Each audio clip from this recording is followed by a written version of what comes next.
Hello అండి, అందరికీ నమస్కారం అండి. అందరూ ఎలా ఉన్నారు? బాగున్నారా? నేనండి ఈరోజు మా రాధాకృష్ణ యూట్యూబ్ ఛానల్లో గోధుమ రవ్వ ఉప్మా చేసి మీ అందరికీ చూపిద్దాం అనుకుంటున్నాను. అది ఎలా చేయాలి, అందులో ఏమేమి వేయాలి చేసి మీకు చూపిస్తాను. మీరు కూడా చూసేస్తారా? మరి రెండు వచ్చేయండి. ముందుగానండి ఆయిల్ వేసుకోవాలి. ఆయిల్ వేసుకున్నాం కదా, కొంచెం ఆవాలు, సాయమినపప్పు, పచ్చెనగపప్పు ఇవన్నీ వేసుకున్నాక కరివేపాకు, ఎండుమిరపకాయ, కొంచెం జీడిపప్పు.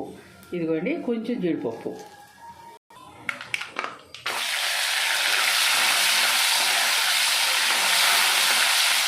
అబ్బో, కరివేపాకు జీడిపప్పు చిట్టపక్క మాట్లాడండి.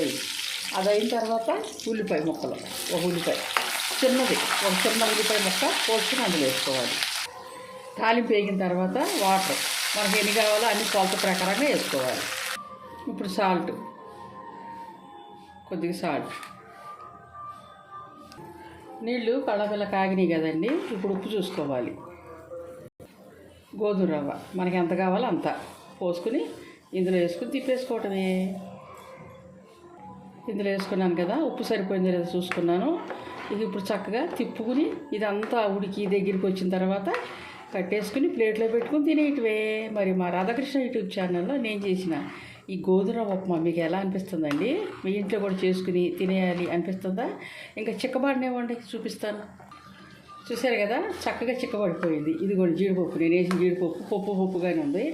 ఎండుమిరపకాయ, మరి ఇదంతా కూడా చక్కగా దగ్గరికి వచ్చేసింది. ఇది ఇప్పుడు మనం దించుకుని పెట్టి తినేయటమే. ఉడికిపోయింది. మా రాధాకృష్ణ యూట్యూబ్ ఛానల్లో నేను చేసిన ఈ గోధుమ ఉప్మా మీకు నచ్చినట్లయితే మా ఛానల్ని లైక్ చేయండి, షేర్ చేయండి, సబ్స్క్రైబ్ చేసుకోండి.